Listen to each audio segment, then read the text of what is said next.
औज़ु बिल्लाहि मिनश्शैतानिर्रजीम बिस्मिल्लाहिर्रहमानिर्रहीम। प्यारे बच्चों, ये छठी जमात का उर्दू है और इस किताब से मैंने एक मज़मून लिया है, मज़मून चुना है, वो है हाथी का वज़न। बच्चों चलो पढ़ते हैं। आज हम ये मज़मून देखते हैं कि इस मज़मून में ये लिखने वाला यानी ये किताब वाला हमें क्या समझाता है। बच्चों, हाथी का वज़न।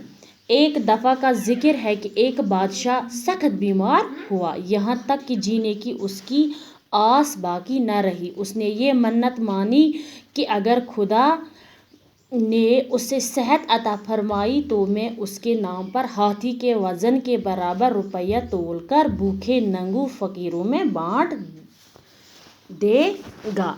खुदा ने इस पर रहम फरमाया और वो चंद ही दिनों में अच्छा हो गया। लेकिन अब वो हैरान था कि हाथी को क्यों कर तोले। उसका वज़न मालूम किए बगैर वो मन्नत पूरी न कर सकता था। दरबार में बहुत से अक्लमंद लोग मौजूद थे। उन्होंने बहुत सोचा लेकिन कोई बात बनना पड़ी। इसलिए पूरे मुल्क में इश्तिहार दिया गया कि जो शख्स हाथी के बराबर रुपये तोल कर देगा, हम उसे इनाम से माला माल कर देंगे। इनाम के लालच में बहुत सारे लोगों ने अपनी अकल पर जोर दिया। हजारों जतन किए मगर कोई सूरत बनना पड़ी। कुछ महीने इसी तरह गुजर गए कि बादशाह को फिक्र हुई और वो इस सोच में पड़ गया कि ज़िंदगी का भरोसा नहीं। मन्नत का अहद खुदा से कर चुका हूँ, इसका पूरा करना अब मुझ पर फ़र्ज़ है। हाथी को तोलने की तदबीर किसी की समझ में नहीं आई। अब क्या किया जाए। एक दिन वो इसी शशपंज में था कि एक मुल्ला खिदमत में हाजिर हुआ और अर्ज़ किया, जहाँ पना मुझे अपनी तदबीर सूझी है। अगर हुजूर रुपया और हाथी मेरे साथ कर दे तो उम्मीद है कि मैं दरिया जाकर हाथी के बराबर रुपया तोलकर हुजूर को दिखा सकूं। बच्चों, ये है हाथी का वज़न। कहते हैं कि एक दफ़ा का जिक्र था कि एक आदमी सख्त बीमार था, यानी कि एक आदमी नहीं थे, वो बादशाह था, मुल्क का बादशाह था, सख्त बीमार था।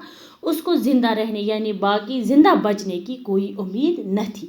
देखो बच्चों, ये बादशाह ही नहीं है, जब हम भी कभी किसी मुसीबत में पड़ जाते हैं तो हम मन्नत रखते हैं, कुछ सदका करने की मन्नत रखते हैं। इसी तरह इस बादशाह ने अपने अंदर एक मन्नत मांगी थी कि अगर मैं सेहत याब हो जाऊं तो मैं इतने रुपये गरीबों फ़कीरों में बांट दूंगा जितने हाथी का वज़न है।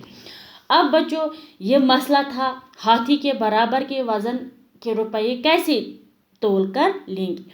तो बादशाह ने बहुत तदबीर सूझी लेकिन कोई काम न आया, क्योंकि किसी ने सोचा ही नहीं कि हाथी के बराबर हम कैसे रुपए तोल सकते हैं। तो बादशाह ने तमाम अक्लमंदों दरबारों में ये खबर दी कि जो शख्स मुझे हाथी के बराबर रुपया तोल कर देगा उसको मैं इनामात से माला माल कर दूंगा। क्या कर दूंगा बच्चों? माला माल। तो ये खबर एक मुल्ला उसको कहते हैं जो नाव चलाता है। किसको कहते हैं बच्चों? नाव चलाने वाले के पास ये खबर पहुंची तो वो बादशाह के दरबार में हाजिर हुआ और बादशाह से कहा कि बादशाह सलामत, मैं तुम्हारा ये मसला मैं हल कर दूंगा। कैसे हल कर दूंगा कि अगर तुम हाथी और रुपया मेरे साथ कर दे, उम्मीद है कि मैं दरिया में जाकर ये मसला हल कर दूंगा। क्या मसला हल कर दूंगा? ये सुनकर बादशाह बहुत खुश हुआ। क्या हुआ बच्चों? बहुत खुश, क्योंकि ये जो उसने मन्नत मांगी थी ये अब पूरा होने जा रही है। इसलिए बादशाह ने हुक्म दिया कि मुल्ला को हाथी और पैसे इसके हवाले कर दिए जाए और दरिया की तरफ चले गए। कहाँ चले गए बच्चों? दरिया की तरफ। बाकी वसल्लम।